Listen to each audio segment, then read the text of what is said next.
O que o prefeito faz para disfarçar aumento de IPTU, né? Ele faz um cálculo extremamente complexo que você não consegue acompanhar. E é o que acontece hoje em São Paulo. Eu duvido alguém me trazer alguma lógica da cobrança de IPTU em São Paulo. É impossível. Não existe. Simplesmente não existe. Né? É um completo absurdo. Né? E aqui em São Paulo, é que aí a gente vai entrar naqueles papos, eu gosto bastante, que é aquele papo técnico, né? De plano diretor, que os caras já estão até me zoando. Tudo é bom dia, plano diretor, bom dia. Porque realmente o que é cara, plano diretor? Vamos lá, cara. Plano diretor é basicamente, eu vou fazer uma analogia com games aqui. Quando você vai jogar SimCity, é o nome? Você vê ali uma terra. Aí você vai construindo as coisas. Tem um rio aqui. O que eu vou fazer com esse rio? Eu vou retificar? Eu vou deixar ele aí? Eu vou jogar cocô nesse rio? Eu vou colocar uma usina nuclear do lado de uma escola? Eu vou criar uma estrada? Eu vou descolar. Isso é o plano diretor. É como você vai usar o solo da tua cidade. A partir dali você tem as leis de zoneamento. São as derivadas do plano diretor. Então, por exemplo, aqui você pode construir XYZ. Com esse imóvel XYZ, você pode usar ele para ABC. Entendeu? Então, hoje o nosso plano diretor de São Paulo, se eu puder contar uma história rápida aqui, qual que é a história de São Paulo, que é uma coisa muito interessante.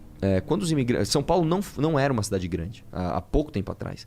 São Paulo nunca foi uma grande metrópole. São Paulo cresceu no final do século XIX e século XX, quando ela explodiu. Né? O que aconteceu? Quando você chegou no meio do século XX, 1950, São Paulo estava no auge. Estava crescendo pra caramba. Você tinha projetos como o projeto do Copan, do Edifício Itália, do Conjunto Nacional. Naquela década estavam florescendo, né, todas essas ideias modernistas e tal, e futuristas, não sei o quê.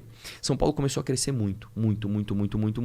Eles falaram, gente, agora quem tá, quem não tá, não tá. E a gente cometeu o nosso primeiro grande erro histórico. O prefeito Anhaya Mello, ele criou um plano diretor que você não poderia, por exemplo, construir unidades de apartamento menores do que 80 metros quadrados. Porque, segundo ele, um apartamento de menos de 80 metros quadrados serve para você fornicar, não para você criar uma família. Acredite se quiser, um prefeito com uma caneta na mão é capaz de fazer uma burrice desse tamanho. Mas eu já vi muito a perda. Não, isso eu tô falando lá atrás, anos 50. Entendi. Só que, calma, vocês não foram piorando. 1974.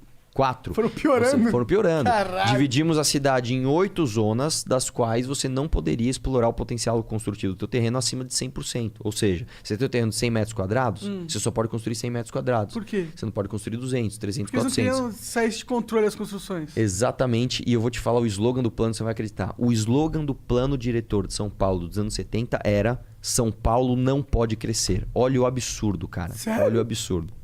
Aí, como tudo aqui no Brasil, né, você não pode a não ser que você pague. Então, quem tinha grana ia lá, pagava, aumentava ali o gabarito, tarará. O que foi acontecendo? São Paulo foi se tornando uma cidade muito cara nas regiões centrais. Quem tinha grana morava nas regiões centrais. Quem não tinha ia para as áreas periféricas. E isso foi se tornando uma bola de neve e até hoje a gente não corrigiu. Só para você ter uma ideia, São Paulo é a única metrópole do mundo que cresce nas periferias e diminui nos centros. Quando eu falo centro, eu não falo Praça da Sé, não. Eu tô falando Cambuci, Vila Prudente, Piranga, Tatuapé, Carrão. Se você pegar as regiões centrais de São Paulo, que é onde você tem mais linhas de metrô, você tem mais árvores, você tem mais prestação de serviço, você tem mais segurança, nos melhores lugares para se morar em São Paulo, você tem cada vez menos gente. Está diminuindo a população das regiões centrais de São Paulo e as áreas periféricas estão se tornando cada vez mais densas. Porque é muito caro. Porque é muito caro morar no centro. Então você está basicamente o seguinte: você está falando para todo mundo que chega em São Paulo, ou que vai ter um filho em São Paulo, ou que vai crescer em São Paulo, eu não quero você aqui no meu jardim. Você vai lá para PQP, vai lá para Capão Redondo, vai lá para Guaianazes. Aí a prefeitura não consegue nem levar estrutura física de saneamento básico para essas pessoas. Como é que vai levar estrutura social? Como é que vai levar saúde, segurança, cultura? Mas por que ela não consegue? Porque não consegue, cara. O que é mais fácil? Você criar uma estrutura de esgoto, por exemplo, numa região centralizada, onde a verticalização vai fazer com que a iniciativa privada construa para cima, né? Inclusive água, esgoto, eletricidade, etc. Ou eu te empurrar lá para 60 quilômetros do centro de São Paulo e tentar levar um cano para recolher o seu cocô lá longe. Não, com certeza é mais fácil Exatamente. Você colocar na centralizada. Agora, mas há quem argumente que seria trabalho do governo levar esse serviço até lá no Acre, o cara na fazendinha. É papel do governo. É papel do governo também te deixar mais seguro. Sim. Agora, se alguém entrar aqui, nós estamos ferrados. Não tem como chamar a polícia. Mais ou menos, nós tem você aqui, cara. Tem esse spoiler aqui, meu irmão. Imagina, cara. Nossa, não tem um Kim ali também. Ele vai hackear o cara. Ele vai se transformar em Power Ranger. Mas então, cara, o que aconteceu? A gente fez isso com a nossa cidade. A gente empurrou as pessoas para a periferia. E aí você imagina o caos que é, por exemplo, uma pessoa que mora, como eu falei, lá em Arthur Alvim, Alvim para ela ir pro centro da cidade trabalhar e ter prestação de serviço. Hoje em São Paulo, vou dar um exemplo. O cara fica 2 horas no trânsito. 3, 4... Cara, se você... olha isso. As empresas de telemarketing estão na Paulista. Por que elas estão na Paulista? Porque nas áreas periféricas você não tem nem regularização fundiária, você não tem o título de propriedade do terreno, você não consegue alugar. Você não consegue falar assim, vou alugar um prédio de, 10 andares, vou construir para fazer uma empresa gigante de telemarketing no Arthur Alvim. Porque não tem regularização fundiária, você não consegue. Então você tem que ir para as áreas centrais, onde é caro, etc. Só que o operador de telemarketing está na periferia. Você está dando um recado para a cidade. Nós vamos continuar privilegiando quem mora no centro e empurrar a mão de obra lá para longe. Você está fazendo uma fábrica de pessoas excluídas do que a gente chama de hegemonia de uma cidade. Então nós temos que fazer o contrário. E essa é a parte que me empolga muito. E é por isso que nós temos uma missão aqui. Ó. Eu estou até falando mais sério hoje, porque realmente o papo tá ficando assim, preocupante, cara. Nós estamos há um mês de eleição e as pessoas não estão falando dessa porcaria aqui, cara. Eu gosto dos seus papos porque eles são bem...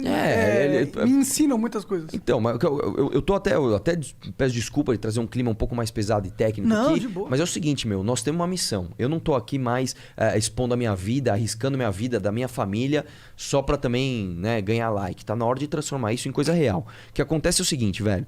Nós temos a revisão do plano diretor de 10 em 10 anos. Nunca isso foi debatido em São Paulo. Nunca. Nunca as pessoas normais foram procurar saber o que é um bendito do plano diretor. Nós temos a chance agora. Ah, é? A revisão é agora em 2021. Caralho. É agora. Meu irmão, se não fizer agora, só em 2032.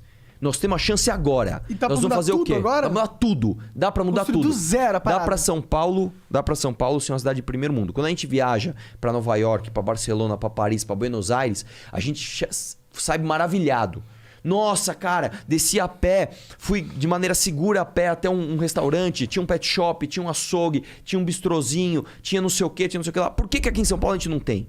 Por que eu tenho que viajar pra, pro Uruguai pra ter algo parecido? Tá errado. Nós temos que ter aqui. É aqui que nós temos que ter. Nós vamos fazer o quê? Nós vamos entregar a oportunidade de rever o plano diretor pra quem? Pro Bruno Covas? Pro Celso Russomano? Pro Boulos? Meu irmão, é responsabilidade da nossa geração mudar isso aí. Eu até peço pra quem tá assistindo aqui, meu irmão, tem que falar de eleição. Então, uma 30 dias de eleição tem que falar. Tem que converter 20 votos, pelo menos. Tem que falar, meu irmão, não é por mim, é pela tua cidade, cara. Nós temos que virar 20 votos cada um pra gente chegar lá, meu. Temos que chegar lá. Então, assim, cara, infelizmente, a gente fica preocupado estudando essas coisas e vendo tarará. E a gente não vê o debate sério, né, cara? A gente vê o Bruno Covas fazendo uma fonte de 100 milhões de reais com a minha grana, com a tua grana. Ele fala, eu vi que alagou e ficou feio. Pra alagar no primeiro dia. Entendi. Aí vem os tontos lá, os especialistas. Não, já sei, vamos transformar o Minhocão em parque. Meu irmão, enfia o Minhocão, você sabe aonde, meu irmão. Não é isso que tem que fazer. Você tem que discutir urbanismo.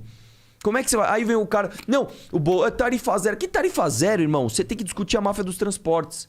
Máfia do transporte já quer arrecadar mais do que a própria prefeitura. E quando rola... Ninguém vai botar o dedo na ferida? Quando rola essa revisão do plano diretor, o prefeito ele tem controle absoluto ou é algo que tem que passar pelo vereador? Excelente pergunta. Aqui é o seguinte, o plano diretor, a revisão do plano diretor, ela é prevista para ser feita do prefeito, então é o executivo que propõe. Eu quero propor isso daqui.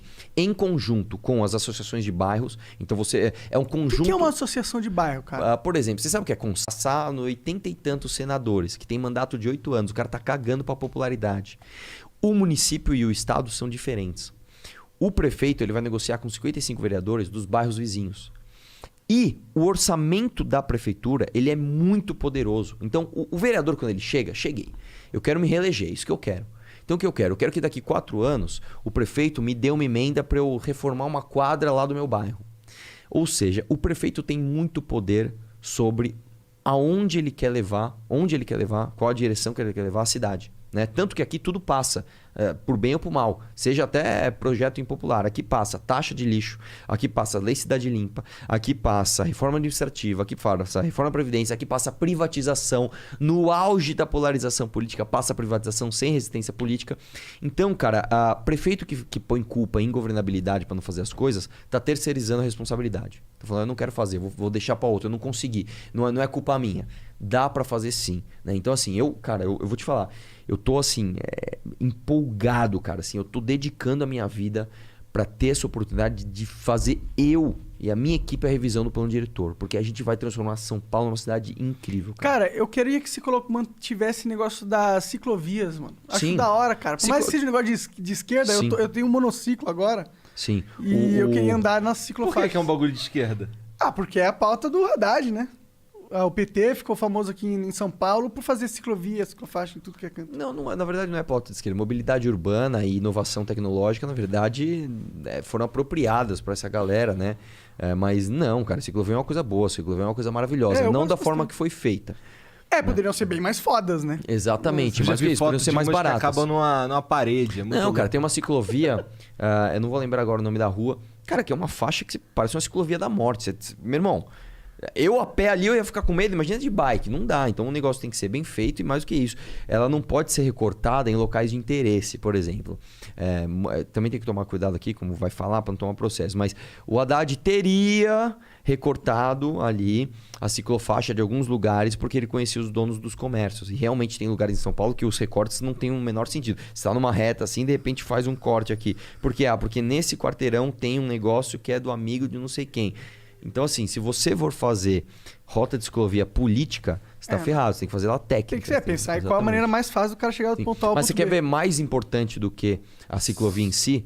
Trazer para cá inovação tecnológica. Por que São Paulo? Meu irmão, nós temos 12 milhões de habitantes. Aqui no Brasil, cara, vocês trabalham com game, vocês sabem. Aqui no Brasil é um mercado promissor para tudo. Para cinema, para arte, para game, para aplicativo de transporte é o paraíso. Só não se desenvolve tecnologia aqui em São Paulo porque nós temos leis e contratos absurdos. Por que aqui em São Paulo, por exemplo, a gente não pode ter o buzzer, o U-Bus, né? Que é basicamente o Uber do ônibus. Por que a gente não pode ter o não Uber pode ter? Não pode. Por que a gente não pode ter o Uber das vans? Van é uma coisa boa. Cara, quando eu era criança eu pegava a van, era R$1 e ia até o metrô todo a pé. Sim. Van é uma coisa boa, tem que ter. É um serviço, né? Exatamente, cara. Por que a gente não pode ter bicicleta, patinete, skate? Por que a gente não pode, sei lá, mochila voadora? Tem que ter, meu. Tem que ter. Obrigado por ter assistido mais este corte. E agora eu vou ter que te dar aquela dica monárquica que é o inglês. O inglês é fundamental, cara. Se eu não soubesse inglês, eu não estaria aqui. Isso é muito verdade. Se você acompanha o Flow, você sabe disso. Então, vai aprender inglês, que é muito importante, cara. Tem um curso muito fera da wiseuponline.com.br/flow, ok? Esse é o link para você acessar. Tem mais de 300 horas de conteúdo ali, tem professores nativos falando sobre vocabulário, sobre gramática, tem também documentários sobre situações reais que você pode viver lá fora e muitas outras coisas. Vai lá conferir, vai aprender inglês, que é importante, wiseuponline.com.br/flow.